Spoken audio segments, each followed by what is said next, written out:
Starting with next chapter, which is photosynthesis. ये एक ऐसा प्रोसेस है जो अगर दुनिया में नहीं होता तो there wouldn't have been any living organism surviving on Earth, because ultimately photosynthesis is directly or indirectly a source of food for all living organism on this earth. जितने भी लिविंग ऑर्गेनिज्म इस धरती पे है वो सब के सब डायरेक्टली या इनडायरेक्टली फोटोसिंथेसिस पर ही रिलाई करते हैं अपने खाने के लिए. तो अगर ये प्रोसेस नहीं होता तो प्रोबेबली लाइफ जो है वो अर्थ पे सरवाइव नहीं कर पाती थी. ठीक है, अब फोटोसिंथेसिस का बेसिक प्रोसेस तो हमने बचपन में पढ़ा होगा. क्या है बेसिक उसका रिएक्शन?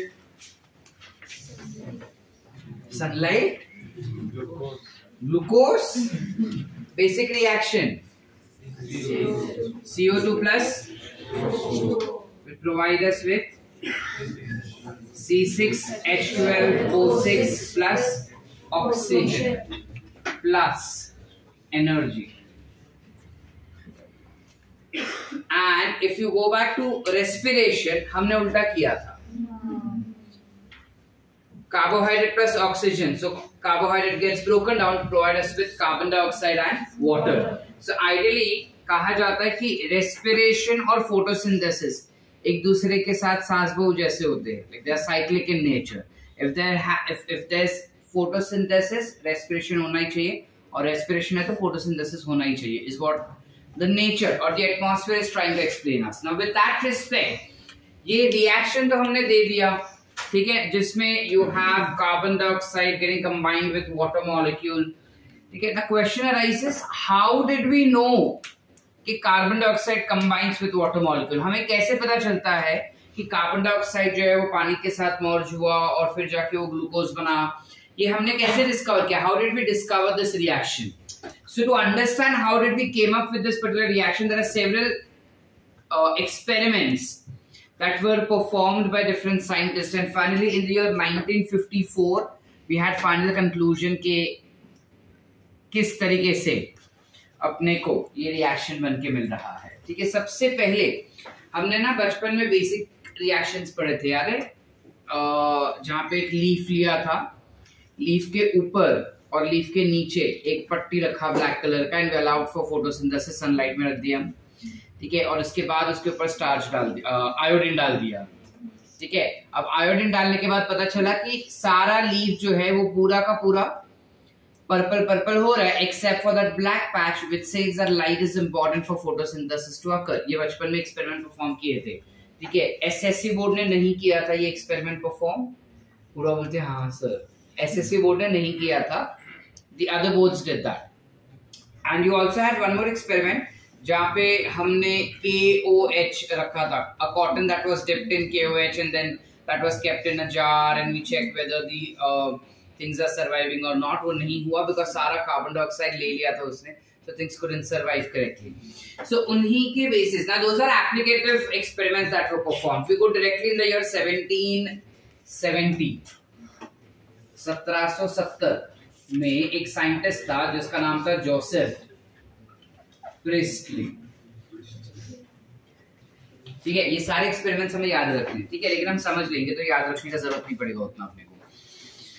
जोसेफ प्रिस्टली नाम का एक साइंटिस्ट था. इसने क्या किया? सबसे पहला साइंटिस्ट था जो कोशिश किया समझने का कि फोटोसिंथेसिस होता है या नहीं, क्या हो रहा है फोटोसिंथेसिस में. बेसिकली उसने क्या किया, उसने ग्लास जार लिया. ग्लास जार समझता है, कांच का जार लिया, उसको ऐसा उल्टा रखा. ठीक है, इस ग्लास जार के अंदर उसने क्या रखा, तो इन दिस पर्टिकुलर ग्लास जार उसने पहले एक कैंडल रखी. लास्ट बेंच पे दिख रहा है, उसने एक कैंडल रखा और कैंडल के साथ साथ उसने एक चूहा भी रखा ना. इमेजिन दिस टू बी ऐसे चूहा दिख नहीं रहा है, हमें सिर्फ इमेजिन करना है.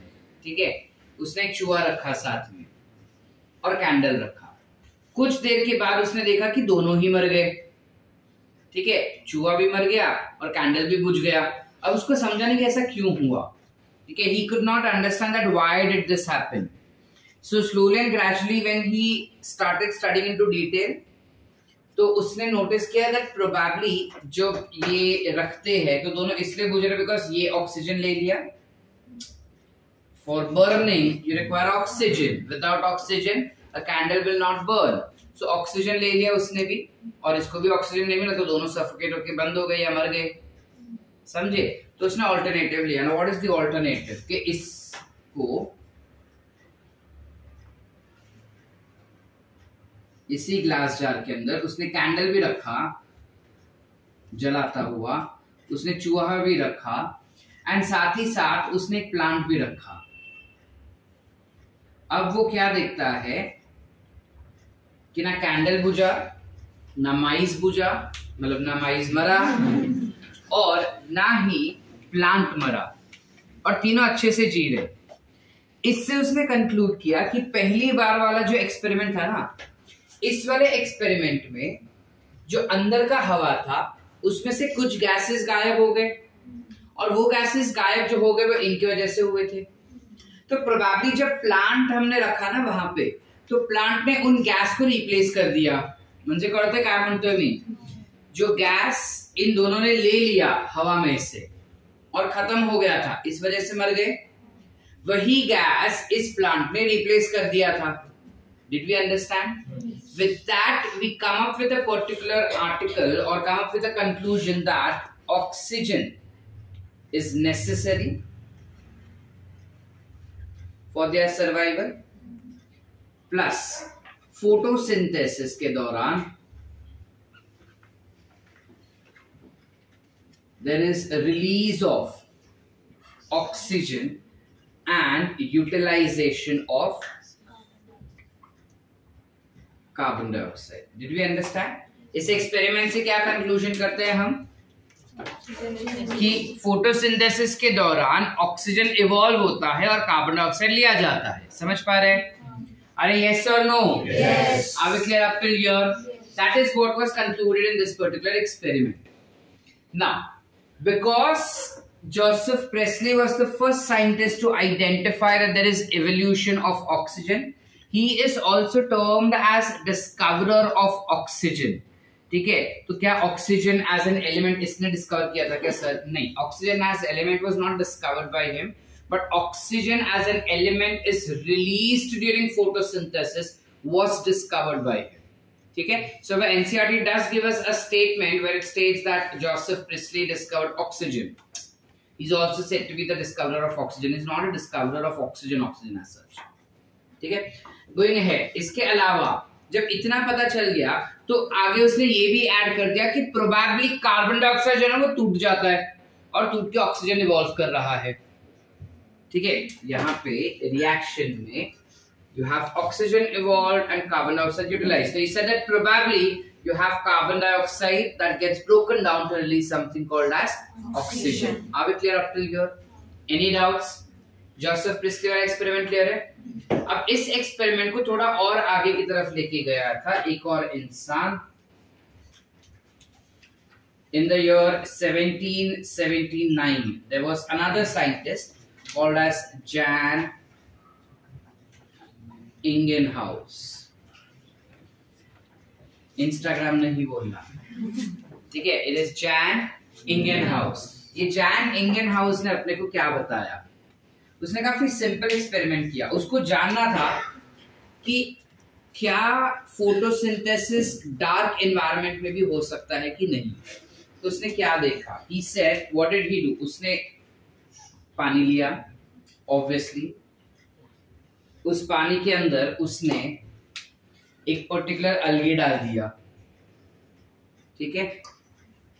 लेट्स से ये हो गया अपना अलगे. अब पानी डाल दिया बिकॉज उसको रियलाइज हुआ that water is necessary for photosynthesis. Why he did not conclude that. ठीक है? और उसने अंदर डाल दिया है अलगे. अब उसने क्या किया बेटा? अलगे को आधे आधे में डिस्ट्रीब्यूट कर दिया. मतलब काट दिया क्या सर? नहीं, काटा नहीं. उसने आधा अलगे को डार्क एनवायरनमेंट दिया था. He gave dark environment to half of the algae, but he gave light to rest of them. जिस पर्टिकुलर पार्ट पे लाइट दिया गया था उस पार्ट में कुछ बबल्स नोटिस किए गए थे. There were certain bubbles that were seen. Bubble समझता है? बुडबुडे होते. आता ते बुडबुडे कोणाचे होते? ऑब्वियसली गॅस असणार ना बेटा. तो वो बबलिंग से पता चला कि फोटोसिंथेसिस हुआ। तो जैन इंगेनहाउस ने क्या बोला कि अगर फोटोसिंथेसिस करना है तो you definitely require something called as sunlight. बिना सनलाइट के फोटोसिंथेसिस नहीं होगा, बिकॉज जहां पे डार्क एनवायरनमेंट दिया था वहां पे गैस बबल्स नहीं मिले, और जहां पे लाइट दिया वहां पे गैस बबल्स मिल गए।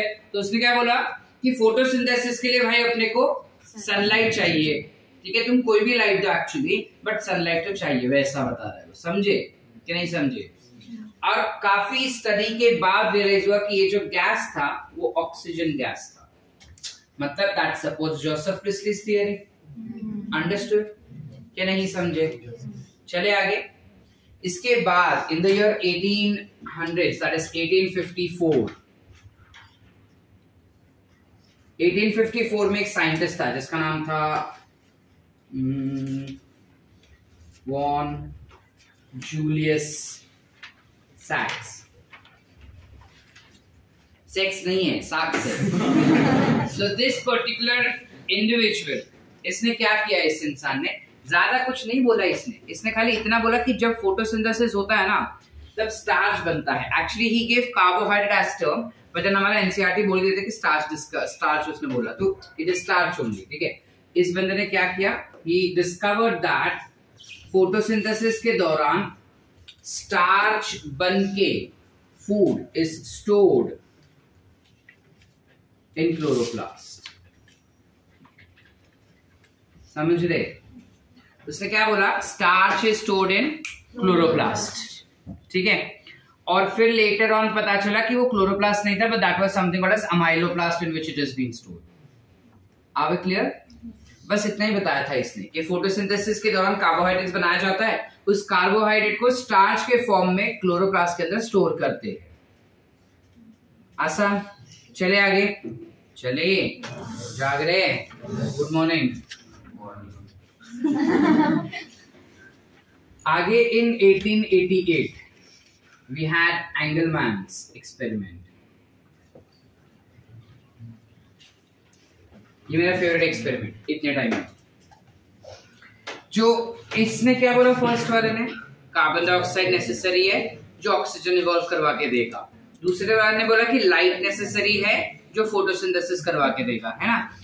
और इस बंदे का तो एक्चुअली कोई थ्योरी मैटर नहीं करता अपने लिए, बट देन ठीक है, उसने हमको एनसीईआरटी में दिया तो हम लिख दिए कि हाँ भाई वो स्टार्च स्टोर करता है। एंगलमैन ने क्या किया, और पूरा नाम अगर लेंगे तो इट इज टी.डब्ल्यू. एंगलमैन।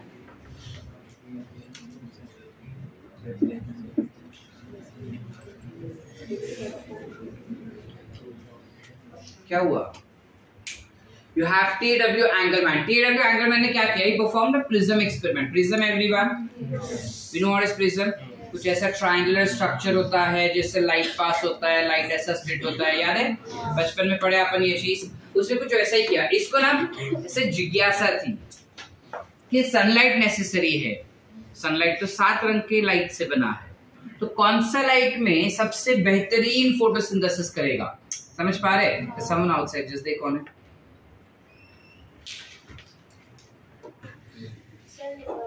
जो 1854 वाला एक्सपेरिमेंट है वो कौन से एक्सपेरिमेंट से उन्होंने कंक्लूड किया? ये नहीं, उसने खाली ऑब्जर्व किया कि लीफ के अंदर स्टार्च स्टोर हो रहा था बस। So he just observed that. There was no experiment done. He just found that leaf have starch. So he said कि probably photosynthesis के बाद starch form जो है उसको जो फूड है वो starch form में स्टोर होता है बस। There was no experiment as such performed. हाँ भाई, तो इधर क्या हो गया, टी.डब्ल्यू. एंगलमैन ने लिया एक प्रिज्म। ठीक है, अब मुझे पता है कि प्रिज्म में लाइट ऐसे डालने के बाद ऐसे स्प्रेड होता है। मेरा प्रिज्म है ना, तो वो मेरा कहना मानता है, वो लाइट नीचे की तरफ देगा।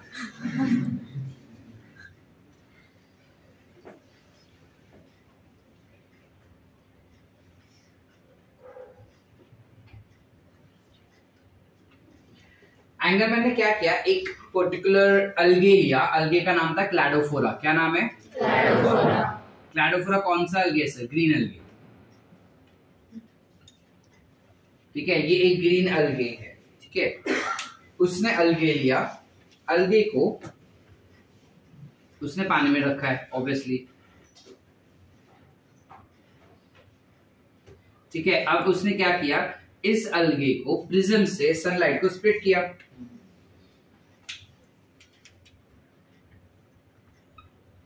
प्रिज्म से उसने सनलाइट को स्प्लिट किया। जैसे उसने सनलाइट को स्प्लिट किया, obviously we got something called as what? VIBGYOR, है ना। अब उसने स्मार्ट वर्क किया। उसने क्या किया? लाइट को स्प्लिट किया और एक ही अलगे है, क्लैडोफोरा एक ही है, उस अलगे को अलग अलग लाइट इंटेंसिटीज जा रहे हैं, ठीक है, वायलेट, इंडिगो, ब्लू, गए। अब वो बोला देखो फोटोसिंथेसिस करेगा तो pretty obvious that you will have oxygen bubbles. जिस भी लाइट में फोटोसिंथेसिस किया, जो हर एक लाइट में करना चाहिए ना, यहाँ पे वही बताया ना कि लाइट इज प्रोड्यूसिंग और light is helping in photosynthesis. तो बोला कि हर एक लाइट में फोटोसिंथेसिस तो होगा ही, और हर एक लाइट में जो फोटोसिंथेसिस हो रहा है तो ऑक्सीजन एवोल्यूशन होगा ही। अब पानी के अंदर अगर बुड़बुड़ आए तो वो तो पूरे ऐसे मर्ज हो जाएंगे ना, हमें कैसे पता चलेगा कि कौन से लाइट में सबसे ज्यादा बुड़बुड़ आया, है ना। तो कंफ्यूज आ गया कि हम क्या करें, बट स्मार्ट था ना, हमारे जैसा नहीं था वो। उसने क्या किया? उसने बैक्टीरिया का इस्तेमाल किया। वो बोले let's put aerobic bacteria in their. जहां पे जिस रीजन ऑफ अलगे से ज्यादा फोटोसिंथेसिस होगा वहां पे ऑक्सीजन अवेलेबिलिटी ज्यादा होगा। जहां पे ऑक्सीजन अवेलेबिलिटी ज्यादा होगा obviously bacteria will grow better over there in that chunk. Yes और नो? Did we understand? तो उसने वही चीज किया। तो उसने क्या देखा कि जो बैक्टीरिया है वो मैक्सिमली इस रेंज में ग्रो हो गए, बहुत सारे, और एंड में बहुत सारे मिले उसको। इस रेंज में बहुत ही भारी मात्रा में उसको बैक्टीरिया दिखाई दिए। कौन सा रेंज है ये? VIB, violet, indigo, blue. इसको इकट्ठा अगर बोलना रहेगा तो हम ब्लू वॉयलेट लाइट कहते हैं। क्या बोलते हैं? So blue violet light range में it was capable of providing us with best photosynthesis. कहते हैं कि नहीं समझे? ब्लू वॉयलेट लाइट रेंज में ये अपने को बेस्ट फोटोसिंथेसिस करके दे रहा था, ठीक है, और साथ ही साथ रेड वाले लाइट में भी बेस्ट फोटोसिंथेसिस दे रहा था। मीनिंग हमें एक 5 मार्क्स का आंसर इस वक्त आ गया। Photosynthesis takes place best at dash range of light. कौन सा रेंज ऑफ लाइट हो जाएगा? And red. Are we clear? So blue violet और रेड लाइट, ये दो लाइट जब उनको देंगे ना तब वो बेस्ट फोटोसिंथेसिस करके देगा अपने को। Are we clear everyone? अच्छा, तो कौन से लाइट में जरा भी नहीं होगा फोटोसिंथेसिस? हम अकल लगा के बता सकते? वाह, स्मार्ट हो गए। ग्रीन लाइट में there was no photosynthesis, absolute. हमें कोई गैस बबल ही नहीं मिले। क्यों? जोर से बोलेगा। बिकॉज़ वो ग्रीन रिफ्लेक्ट करता है। करेक्ट। ये प्लांट जो है वो खुद ग्रीन कलर का है ना। अगर बेसिक फिजिक्स तुम पढ़े हो बचपन में, तुमको पता होना चाहिए कि जो कलर हम देख रहे हैं, मतलब अगर ये टी शर्ट मेरा ग्रीन कलर का है तो एक्चुअली वो ग्रीन कलर का नहीं है, ये सारे दूसरे कलर का है except for green. This T shirt is not accepting green light, it is reflecting green light. बाकी सारे कलर्स इसने एब्जॉर्ब कर लिए, इस वजह से ये ग्रीन कलर का दिख रहा है। समझ पा रहे हैं कि नहीं? मैत्रे का टी शर्ट ब्लैक कलर का है, दैट्स बिकॉज सारे कलर एब्जॉर्ब कर लिए, कोई एमिट नहीं कर रहा है। समझ पा रहे? So that's why it is black. ठीक है, हमारे बुक्स व्हाइट है because it is not accepting any colour.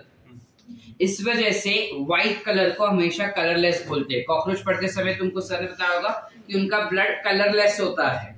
Colourless का मतलब ट्रांसपेरेंट नहीं होता, कलरलेस का मतलब व्हाइट होता है, बिकॉज व्हाइट कोई भी कलर को एब्जॉर्ब ही नहीं कर रहा है, इस वजह से। समझ पा रहे? तो ग्रीन कलर का प्लांट है, इसलिए उसने ग्रीन लाइट को रिफ्लेक्ट किया। अब ग्रीन लाइट को रिफ्लेक्ट किया तो फोटोसिंथेसिस हुआ ही नहीं, वो एक्सेप्ट ही नहीं कर पा रहा इसको। समझा कि नहीं समझा? काय डॉक्टर अनिरुद्ध करते उसका छिड़ता है आपल्याला। बच्चा अपने पास दो लाइट रेंज और, कौन सा दो है? Yellow and orange. अब येलो और ऑरेंज लाइट जो है, इस लाइट में फोटोसिंथेसिस होगा या नहीं? इस लाइट में फोटोसिंथेसिस होगा। However, the quantity of photosynthesis will be very very less. यानी उतना ज्यादा photosynthesis नहीं होगा जितना ब्लू वायलेट में और रेड में हुआ था। समझ पा रहे कि नहीं समझे? यानी कि अगर मैं चाहता हूं कि कोई प्लांट, मेरे घर का कोई प्लांट बेस्ट फोटोसिंथेसिस करके दे, तो इसके लिए मुझे क्या करना चाहिए? मैं वो प्लांट लूंगा, उस प्लांट को एक बंद कमरे में रख दूंगा, डार्क ब्लैक कमरे में, और वहां पे व्हाइट लाइट, रेड लाइट डाल दूंगा या फिर ब्लू लाइट डाल दूंगा। इससे क्या होगा? वो प्लांट जो है वो मैक्सिमम फोटोसिंथेसिस करके देगा। ठीक है, पहले ना ये एक्सपेरिमेंट हुआ भी करता था अपने कॉलेज में, अब उन्होंने ये वाला एक्सपेरिमेंट हटा दिया बिकॉज उतना कुछ इंपॉर्टेंस लोगों को समझता नहीं उसमें, मतलब बच्चों को। क्या एक्सपेरिमेंट होते थे कि 3 बॉक्स रखते थे, एक में रेड लाइट, एक में ब्लू लाइट और एक में green light. So that red light and blue light give maximum photosynthesis, हरा भरा प्लांट रहता था, whereas ग्रीन लाइट में वो प्लांट जो पूरा येलो येलो होके मर जाता था। Why? Because it couldn't photosynthesize in that. Engelmann का एक्सपेरिमेंट समझा एवरीवन?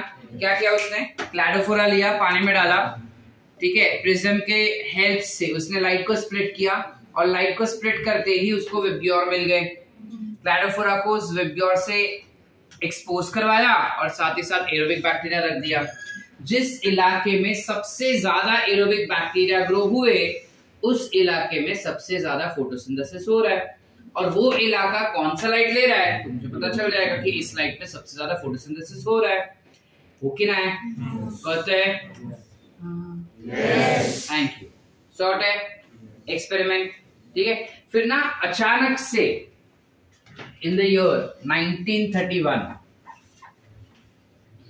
1931 काफी एक यूनिक चीज हुई थी, एकदम unique, and that was been done by a scientist called van Niel. इस बंदे ने this person was working on purple and green sulphur bacteria. He was working on purple and green sulfur bacteria. अब ये क्या हो गए sir? What are these purple and green sulfur bacteria? Remember thermoacidophiles? क्या बोले थे हम थर्मोएसिडोफाइल्स के बारे में? कि वो सल्फर को रिड्यूस या फिर ऑक्सीडाइज करता है जिससे उसको एनर्जी मिलता है और वो फूड बना पाता है। ये कुछ वही बैक्टीरिया है। Are they acidophile? No, they're not thermoacidophiles, but these are chemoautotrophs. देखो, जब हम किसी भी ऑर्गेनिज्म को ऑटोट्रॉफ्स कहते हैं, यानी वो खाना खुद से बना सकता है। ट्रॉफ यानी न्यूट्रिशन, ऑटो यानी सेल्फ, खुद का न्यूट्रिशन खुद बनाना, ऑटोट्रॉफ्स। अगर वो न्यूट्रिशन बनाते समय हमने लाइट का इस्तेमाल किया as energy source, photoautotrophs. अगर हम केमिकल का इस्तेमाल कर रहे हैं, केमिकल यानी एटीपी फॉर फूड प्रोडक्शन, तो यू कॉल इट एज कीमोऑटोट्रॉफ्स। समझे? यानी कि अगर मैं अपना खुद का खाना खुद बना पा रहा हूं मेरे बॉडी में बिना धूप के लिए और बिना किसी लीफ वगैरह को खाए, in that case I become what? Chemoautotrophs. ठीक है, लेकिन अगर मैंने खुद का खाना खुद बनाया ऐसा धूप लेके, तो आई बिकम फोटोऑटोट्रॉफ्स। तो कोई मिल गया का जादू, फोटोऑटोट्रॉफ्स हुआ है ना। चलो चले आगे। इस बंदे ने क्या किया? इस बंदे ने देखा कि ये जो बैक्टीरिया है ना, ये तो अलग अलग बैक्टीरिया नहीं है, सेम ही बैक्टीरिया है, ठीक है। ये जो बैक्टीरिया है उसने देखा कि इन बैक्टीरिया में से जब ये फोटोसिंथेसिस करता है, मीनिंग जब ये ऑटोट्रोफिक इवेंट कर रहा है, जब ये खाना बना रहा है उसका, तो वो खाना बनाते समय ऑक्सीजन इवॉल्व नहीं करता, वो कार्बन डाइऑक्साइड तो ले रहा है, CO2 is taken, but sulfur is released. समझे कि नहीं समझे? इसने क्या नोटिस किया कि ये जो बैक्टीरिया है वो CO2 तो ले रहा है लेकिन ऑक्सीजन नहीं ले रहा है। तो बोले ये क्या लॉजिक बना? अगर CO2 ले रहा है तो वो स्प्लिट होकर ऑक्सीजन रिलीज करना चाहिए था, लेकिन ये तो ऑक्सीजन दे ही नहीं रहा है, ये क्या दे रहा है? सल्फर। तो बोला कि ये लॉजिक ही नहीं समझा, सल्फर आया कहां से, है ना। सल्फर कैसे रिलीज कर रहा है, सल्फर कहां से आया? काफी ज्यादा सोच समझ के, काफी ज्यादा एक्सपेरिमेंट्स परफॉर्म करके ही came to a conclusion that वो सल्फर इसलिए रिलीज कर रहा है बिकॉज वो कार्बन डाइऑक्साइड के साथ H2S को मर्ज करता है. Instead of H2O, that is water, it takes hydrogen sulfide gas. ठीक है, that is H2S गैस को लेता है. जब वो H2S गैस को लेता है तब CO2 and H will be becoming what? Carbohydrate, that is C6H12O6 हो जाता था, प्लस सल्फर गैस जो है वो रिलीज हो जाता था. I am not balancing the reaction right now, वो तुम कर लेना, तुमको आता है रिएक्शन बैलेंस करने. प्लस सल्फर रिलीज हो जाता था. कुछ ऐसा रिएक्शन देखे उसने, तब उसने सबसे पहली बार इन सारे कॉन्सेप्ट्स को गलत बताने का कोशिश किया. उसने बोला कि नहीं, जो अब तक हम पढ़ रहे हो गलत है. It is not carbon dioxide that splits and provide us with oxygen, but it is rather water that splits and provides us with oxygen. अब immediately अगर कोई ये बोलेगा तो बोलेगा ना पागल है तू. तो actually no one accepted his theory. वो बोला नहीं नहीं तुम गलत बोल रहे हो, ऐसा हो ही नहीं सकता, ऐसा पॉसिबल नहीं. इतने सालों से ये कॉन्सेप्ट चला आ रहा है, 100-150 साल से कॉन्सेप्ट चला आ रहा है, ये पॉसिबल ही नहीं है. समझ पा रहे कि नहीं समझ पा रहे? What is it saying over here? That oxygen जो इवॉल्व होता है वो कार्बन डाइऑक्साइड की वजह से नहीं हो रहा, वो पानी की वजह से हो रहा है. ऐसा क्यों बोला प्रसन्ना? वो क्योंकि जब उसने purple and green sulphur bacteria को ऑटोट्रोफिक कार्य करते हुए देखा, तब उसने रियलाइज किया कि ये तो पानी लेता ही नहीं, और अगर पानी नहीं ले रहा है तो मुझे कुछ फर्क एक्चुअली पड़ना नहीं चाहिए, बिकॉज ऑक्सीजन इवॉल्व तो कार्बन डाइऑक्साइड करता है ना. तो उसने कार्बन डाइऑक्साइड लिया लेकिन ऑक्सीजन इवॉल्व नहीं किया. तब उसको रियलाइज हुआ कि ओके कार्बन डाइऑक्साइड ऑक्सीजन नहीं देता, बट दूसरा कोई देता है. अब दूसरा कोई में कौन बचा? Water. So it is water that is giving us oxygen and not carbon dioxide. That was the conclusion given to us by van Niel. क्या बोला उसने बेटा? That oxygen is evolved by water and not CO2. कहते हैं yes or no? Yes. Everyone? Yes. प्रज्ञा जागरे बेटा, Vedanshi, boys, विनील जाग रहा है, समझा? क्लियर है यहाँ तक? चले आगे. अब क्या बोला मैं कि उसने तो ये कर दिया लेकिन किसने एक्सेप्ट नहीं किया. नो वन एक्सपेक्टेड कि ऐसा कुछ हो सकता है. तो समझ लो नहीं यार, कुछ भी बोल रहे हैं, पॉसिबल नहीं ये चीज. ठीक है, लेकिन कुछ कुछ थे जो उसको ऐसा बेस्ट फ्रेंड प्रोबेबली चांस है. अब वो बोल रहा है तो एक बार प्रूफ करके देख लेते हैं. लेट्स ट्राई एंड सी. तो इसने क्या किया, एक और साइंटिस्ट था जिसका नाम था Hill, Robert Hill. In the year 1937 we had a scientist called as Robert Hill, जिसने एक रिएक्शन करवाया आर्टिफिशियली इन विट्रो. ये शब्द से हम वाकिफ है. इन विट्रो क्या होता है? आउटसाइड द नेचुरल एनवायरनमेंट, यानी आर्टिफिशियल एनवायरनमेंट में उसने एक रिएक्शन करवाया जो नॉर्मल फोटोसिंथेसिस का होता है. अब ये रिएक्शन क्या था? इस रिएक्शन को हम कहते हैं हिल्स रिएक्शन. क्या कहते हैं? Hills reaction. इस बंदे ने क्या किया, रॉबर्ट हिल ने क्या किया? उसने क्या किया, उसने स्पिनाच के लीफ लिए, उस स्पिनाच लीफ में से उसने क्लोरोफिल एक्सट्रैक्ट किया.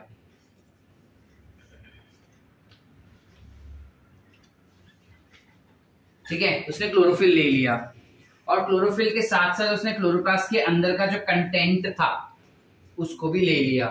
ठीक है, plus along with that he added water, उसने पानी ऐड कर दिया था. ठीक है, plus he added sunlight, plus he added Fe3+ ions, and all of this setup was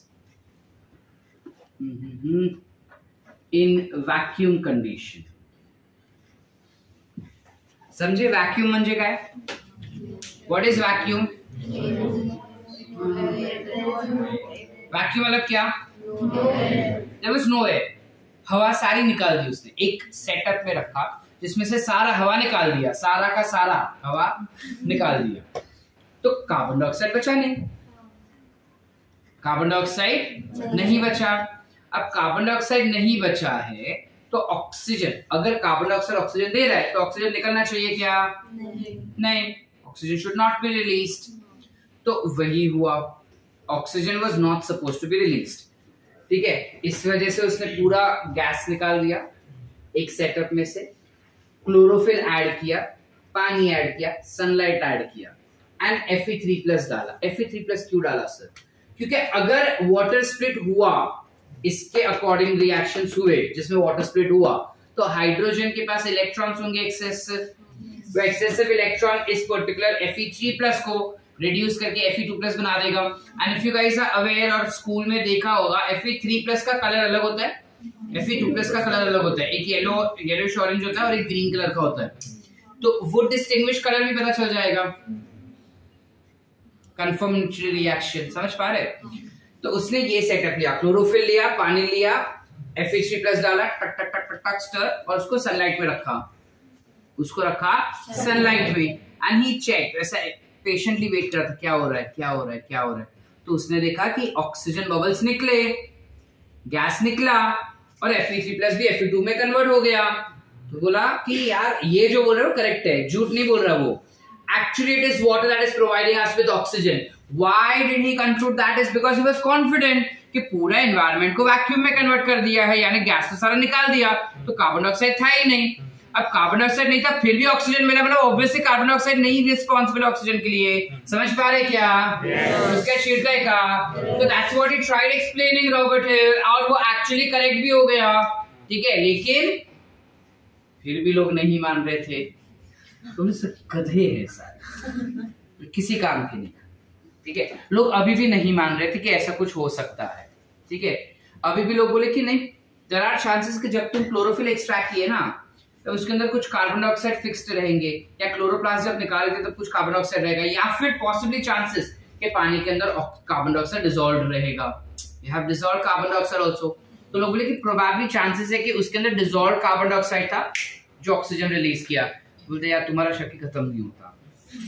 ठीक है, तो फिर बाद में ना बहुत कुछ करके एक और साइंटिस्ट आता है, जिसका नाम, एक नहीं एक्चुअली 3 साइंटिस्ट आते हैं, लेकिन हम उसमें से 2 का ही नाम याद रखेंगे, व्हिच इज रूबेन एंड कामेन। 1941 में वी हैड रूबेन एंड कामेन नाम के 2 साइंटिस्ट। ये बोले एक काम करो, ये ना शक ही खत्म कर दो, बार बार कितना, मतलब तुम खत्म करो चीज को। बिकॉज शुरू कब हुआ था? 31 में। 10 साल से एक ही चीज बोल रहे हैं कि क्या रिलीज हो रहा है, क्या रिलीज। चुप करो, एक काम करते हैं हम ना, जो पानी वाला ऑक्सीजन है, पानी में H2O है, ये O 18 वाला ले लेते हैं आइसोटोप, और कार्बन डाइऑक्साइड वाला जो ऑक्सीजन है वो नॉर्मल रखते हैं। Normal oxygen is what? O16, तो बोला वो नॉर्मल रखो O16। ठीक है, और ये वाला H2O रख दो, H2O वाला ऑक्सीजन 18 वाला रख दो। बोला देखो जो भी ऑक्सीजन रिलीज करता है, कौन सा आइसोटोप आया ऑक्सीजन का, वो देख के मैं बता सकता हूं कि पानी टूटा या कार्बन डाइऑक्साइड टूटा। कौन टूटा? Water. So they did found O18 to be released, and thus concluded that water splits and not carbon dioxide. Did we understand or not? तो रूबेन एंड कामेन ने काफी आसानी से अपने को बता दिया कि ये ऐसा हो रहा है। ठीक है, अब फिर भी अब तो बस हो गया ना सर, हो गया ना प्रूफ। अब ना एक और साइंटिस्ट था, डॉक्टर आर्नल्ड करके, जो 1954 के साल में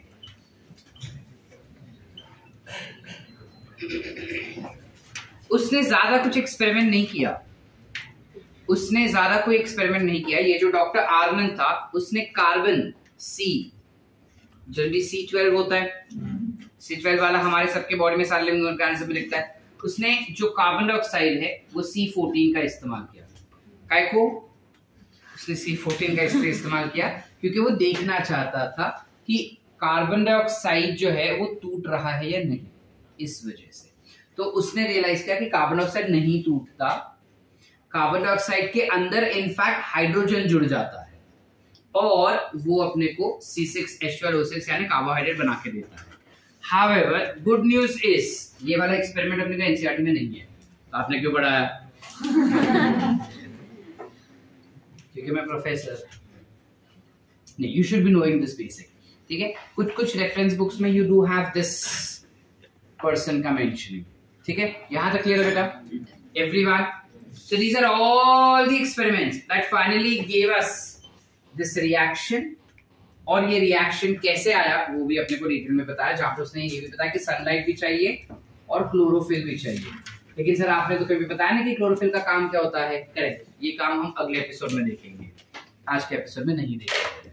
let us quickly revise the entire concept, ठीक है? क्या हुआ बेटा, सबसे पहले 1770 में एक साइंटिस्ट था जोसेफ प्रेस्ली, उसको चेक करना था कि जो प्लांट्स होते हैं वो किस तरीके से फोटोसिंथेसिस करता है, तो उसे क्या क्या चीजें चाहिए। तो उसने क्या किया, एक ग्लास जार लिया जिसमें कैंडल रखा, माइस रखा, ठीक है? माइस और कैंडल दोनों ने बहुत सारा कार्बन डाइऑक्साइड ले लिया था, है ना? हाँ, दोनों ने ऑक्सीजन ले लिया, कैंडल बुझ गया, माइस भी मर गया, ठीक है? तो उसने ये देखा कि वो खुश हो गया, वाओ मर गए, यानी उन लोग ले रहे ऑक्सीजन। फिर उसने रखा बाजू में क्या चीज, प्लांट रखा, तो देखा ना माइस मरा, न कैंडल बुझा, न प्लांट मरा। यानी कि इससे उसने ये कंक्लूड किया कि एटमॉस्फेयर में से जो जो गैसेस ये कैंडल और माइस ले रहे थे, तो वो गैसेस अब नॉर्मल हो गए। समझ पा रहे या नहीं समझ पा रहे?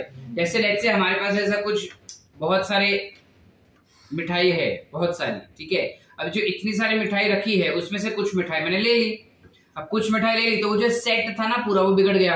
समझ पा रहे? लेट्स से मैंने पूरा डिजाइन बनाया, पीएसए का ऐसा डिजाइन बना दिया मिठाई से, ठीक है? अब कुछ मिठाई में ले लिया, वाई? बिकॉज मेरे को बहुत पसंद है वो मिठाई, तो मैंने ले ली, तो जो एक्चुअल कॉन्सेंट्रेशन थे या जो एक्चुअल रेशियोज था वो बिगड़ गया। वैसे यहाँ पे वही हुआ कि एक्चुअल कुछ रेशियोज था हवा में, ऑक्सीजन का, कार्बन डाइऑक्साइड का, एक्सेट्रा। इन लोगों ने ऑक्सीजन ले लिया तो हवा में उसका रेशियो बिगड़ गया, तो जो रेशियो बिगड़ गया था उस ऑक्सीजन की वजह से वो ये पर्टिकुलर प्लांट ने रिप्लेस कर दिया, जिस वजह से we had that mice surviving and candle burning, ठीक है? और ये कैंडल और वो माइस कुछ रिटर्न में दे रहे होंगे as gases which is taken up by plant, जिस वजह से प्लांट भी नहीं मरा। समझ पा रहे everyone? So that's where he came with the conclusion that oxygen is necessary for photosynthesis. Plus, photosynthesis के दौरान there is release of oxygen and utilization of carbon dioxide. 1779 में Jan Ingenhousz came up with the concept that you require sunlight for photosynthesis. कैसे? अलगे लिया, आधे अलगे को dark में रखा, आधे अलगे को लाइट में रखा। डार्क में जिसको रखा था उसमें कोई बबल्स नहीं थे, लाइट में जिसको रखा उसमें बबल्स मिले।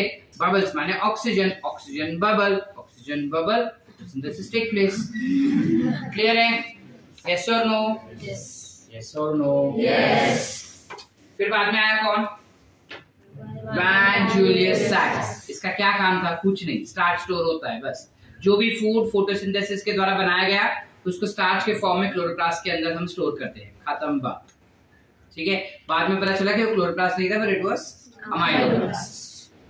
1888 में टी.डब्ल्यू. एंगलमैन ने प्रिज्म एक्सपेरिमेंट किया, जहां पे उसने क्या किया? क्लैडोफोरा लिया, पानी में डाला, प्रिज्म की मदद से लाइट को स्प्लिट किया, विब्ग्योर बनाया। तो सारे सातों सात लाइट क्लैडोफोरा पे गिरे और उसने एरोबिक बैक्टीरियाज भी डाल दिए, ठीक है? तुझा एरोबिक बैक्टीरियाज जैसे ही डाले उसने देखा कि जिस इलाके में मतलब blue violet light and red light में मैक्सिमम एरोबिक बैक्टीरिया का ग्रोथ दिखा, जिससे उसने कंक्लूड किया कि एरोबिक बैक्टीरिया उधर इसलिए बिकॉज वहां पे ऑक्सीजन रिलीज हुआ, ऑक्सीजन इसलिए रिलीज हुआ बिकॉज वहां पे फोटोसिंथेसिस हुआ। तो जहां पे ज्यादा बैक्टीरिया वहां पे ऑक्सीजन ज्यादा, ऑक्सीजन ज्यादा यानी ज्यादा फोटोसिंथेसिस। कैसे? सबसे कम फोटोसिंथेसिस कौन से इलाके में था? Yellow and orange. No, yellow and orange. मैंने पूछा सबसे कम फोटोसिंथेसिस किसमें था, आई नेवर सेड किसमें फोटोसिंथेसिस नहीं है। बेटा जब तुम क्वेश्चन रीड करते हो शब्दों को समझो कि वो क्या पूछना चाह रहे तुमको, ठीक है? थोड़ा सेकंड 2 सेकंड लो, प्रोसेस करो अकल में। चाहिए तो उसको हिंदी में या अपनी फेवरेट भाषा में कन्वर्ट करके समजो. मराठी त्याला कन्वर्ट करून समजा काय म्हणतोय तो क्वेश्चन आणि त्यानंतर ऑप्शंस मार्क करा. अंधाधुंध जय माता दी नहीं होता है बेटा हर बारी, कभी कभार वो जय माता दी तुक्का लग जाता है. चलो नेक्स्ट वॉन नील आया. उसके बाद वॉन नील ने क्या बोला कि it is not carbon dioxide that evolves oxygen, it is water that evolves oxygen. लोगों ने एक्सेप्ट किया? रॉबर्ट हिल आया. रॉबर्ट हिल ने क्या किया, स्पिनाच लीफ लिया, स्पिनाच लीफ से क्लोरोप्लास्ट एक्सट्रैक्ट किया, क्लोरोफिल मिला उसमें से, उसको पानी में डाला, उसको उसने सनलाइट में रखा, लेकिन रखने के पहले उसने Fe3+ डाला. पूरे चेंबर को उसने वैक्यूमाइज करके सनलाइट में रख दिया. सनलाइट में रखा, सनलाइट में देखा उसने क्या देखा कि ऑक्सीजन बबल निकला, है ना. अब अगर मैंने वैक्यूम रखा था, कार्बन डाइऑक्साइड निकाल दिया था, तो भी ऑक्सीजन कैसे आया, क्योंकि वाटर स्प्लिट होकर ऑक्सीजन आया, ये उसने कंक्लूड किया. ठीक है, लोग अभी भी नहीं मान रहे थे, तो फाइनली कौन आया, रूबेन एंड कामेन, जिसने ऑक्सीजन के आइसोटोप्स इस्तेमाल कर दिए. उसने बोला पानी जो रहेगा ना उसका ऑक्सीजन O18 और जो कार्बन डाइऑक्साइड हवा में से मिल रहा है उसका ऑक्सीजन O16 जो नॉर्मली मिलता है. करते हैं कि नहीं. अब जब फोटोसिंथेसिस करने के लिए ये हमारे द्वारा बनाया गया, यानी रूबेन एंड कामेन द्वारा बनाया गया पानी उसने डाला, तो उसने देखा ऑक्सीजन जो इवॉल्व हुआ वो O18 था. मतलब इससे पता चल गया कि water splits to give us oxygen and not carbon dioxide. Are we clear everyone? और lastly we had doctor Anand जिसने बताया C14 के हेल्प से उसने बताया कि कार्बन डाइऑक्साइड जो होता है उसमें हाइड्रोजन ऐड हो जाता है और you will have production of carbohydrates. Are we clear up till here everyone? Any doubt so far? हमारे दुनिया में, हमारे एटमॉस्फेयर में कार्बन डाइऑक्साइड जो होता है ना बेटा CO2 is only 0.03%, very very less.